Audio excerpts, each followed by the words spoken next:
De retour dans 3D l'actualité en relief, merci d'être toujours avec nous pour la dernière rubrique de notre émission, l'invité de la semaine. Et aujourd'hui, nous sommes avec François Viau, rédacteur en chef de Télécable Sat Hebdo. Bonsoir François. Bonsoir. Merci de nous accorder cette interview. Vous avez écrit en collaboration avec le journaliste du Parisien Marc Pellerin le livre M6 Story, la saga de la chaîne en trop, sorti le 22 février en librairie. Alors pourquoi avez-vous fait le choix de parler spécialement de M6 ? Eh ben, écoutez, déjà on a fait une constatation, c'est que il y a beaucoup de livres sur TF1, beaucoup de livres sur Canal+, quelques-uns sur France Télévisions, mais aucun n'a été écrit sur la saga de la troisième chaîne française, parce que M6 a désormais supplanté France 3, et donc depuis 2011, c'est la troisième chaîne française. Oui. Bon, oui, comme vous l'avez dit, hein, M6 est désormais la troisième chaîne nationale devant France 3. Est-ce que vous pensez que la chaîne a les moyens de passer devant France 2 et de devenir la deuxième chaîne française derrière TF1 ? Ah, elle a les moyens de le faire. D'ailleurs, elle est en prime time très souvent devant France 2. Donc, il lui reste à muscler notamment son milieu de journée.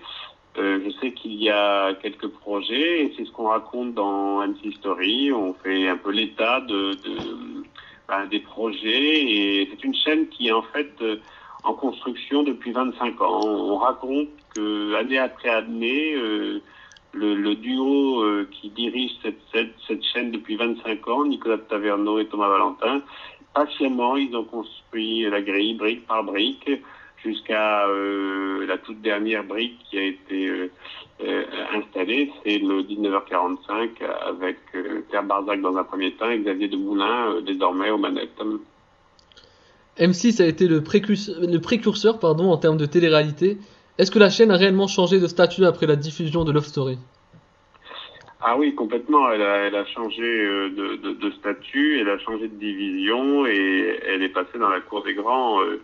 Elle était avant, une chaîne assembleuse de séries avec, on l'a caricaturé quelquefois comme la chaîne robinet à clips et à séries. Et avec Love Story, là, elle est passée tout de suite dans un autre registre. Et surtout, elle a, à partir de Love Story, montré qu'elle était capable de rivaliser avec les plus grandes chaînes, puisque à l'époque déjà, pendant le Loft, elle supplantait France 3 et était devant France 3 pendant toute la durée du Loft, c'est-à-dire 77 jours.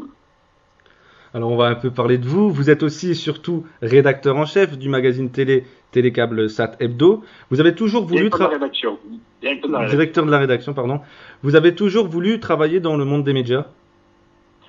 Oui, et en particulier dans le monde de la télévision. C'est aussi pour ça qu'on a choisi avec Marc Pellerin de faire un livre sur M6. C'est une chaîne qui correspondu à peu près au moment où je me suis intéressé à la télé et j'ai grandi professionnellement avec cette chaîne. C'est vrai qu'M6, c'est la chaîne d'une génération. On a grandi avec elle. C'est les héros de notre jeunesse, les X-Files, Petite Maison dans la Prairie aussi, qui est toujours rediffusée. Et puis plus tard, tous les héros des séries de M6 jusqu'à NCIS, là, qui est la série, les experts un peu de M6. N'ayez-vous pas peur qu'à cause de l'émergence d'Internet, votre magazine télé n'ait d'autre choix que de disparaître ? Non, parce que ça reste des marques très fortes, les magazines télé.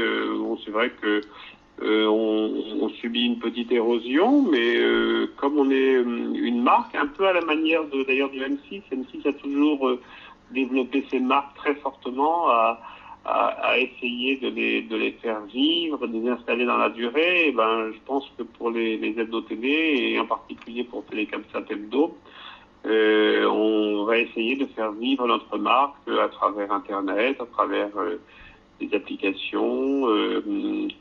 Je pense que c'est le moment de réinventer un peu nos métiers et comme en fait souvent on adapte des recettes bien connues à la nouvelle technologie, à des nouveaux canaux. Donc je pense qu'on est très bien placé, d'autant que Télécabsat Hebdo a toujours été l'hebdo télé le plus en pointe au niveau du PAF, au niveau de la variété du nombre de chaînes. Et on a notamment à la fin du magazine toute une partie high-tech dont nos lecteurs sont très friands. Qu'aimez-vous regarder à la télé? Moi, j'aime la télé dans sa diversité. C'est pas très nouveau de vous dire que j'aime bien les grandes séries américaines comme Desperate, Dexter, toutes les grandes séries FBI, Portée disparue, Cold Case. Ma préférée Cold Case d'ailleurs, par parenthèse. Mais j'aime aussi bien la fiction française.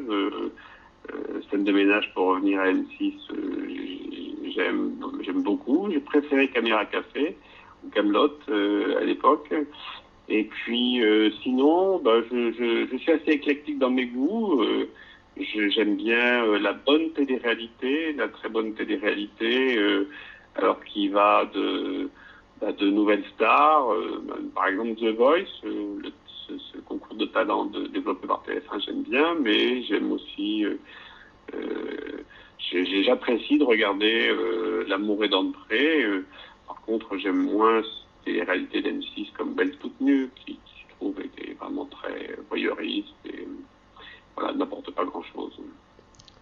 L'interview arrive déjà à son terme. Une dernière question. Quels sont vos projets? Alors, écoutez, mes projets dans l'immédiat, c'est de faire une bonne promotion de M6 Story, la saga de la chaîne Antro, les 25 ans de cette chaîne, avec tous les rebondissements. C'est un livre qui est construit un peu comme un véritable polar. Alors, on le lit comme un thriller, et Laurent Boyer d'ailleurs nous a fait ce très beau compliment. Laurent Boyer, qui a passé 24 ans sur M6, nous a dit d'avoir lu d'une traite. Donc ça, c'est faire une belle promotion, et je vous en remercie. Je vous remercie de me donner la parole. Et puis, comme je vous le disais, on est en pleine réflexion pour une appli de Télécabsat Hebdo, et réflexion du site internet de Télécable. Donc il y a du pain sur la planche, et à terme, on réfléchit à une nouvelle formule de Télécabsat Hebdo, puisque, comme vous le savez, 6 nouvelles chaînes vont arriver sur la TNT, et donc il faudra bien leur donner les grilles de ces chaînes. Voilà, donc il y a du pain sur la planche, on est bien occupé. Merci François Vieux d'avoir accepté de répondre à nos questions. On rappelle que votre livre, sorti aux éditions Flammarion, M6, la saga de la chaîne Antro, est sorti le 22 février et est disponible dans toutes les librairies. Bonne continuation et à bientôt. À bientôt. Au revoir. Au revoir. Ouais.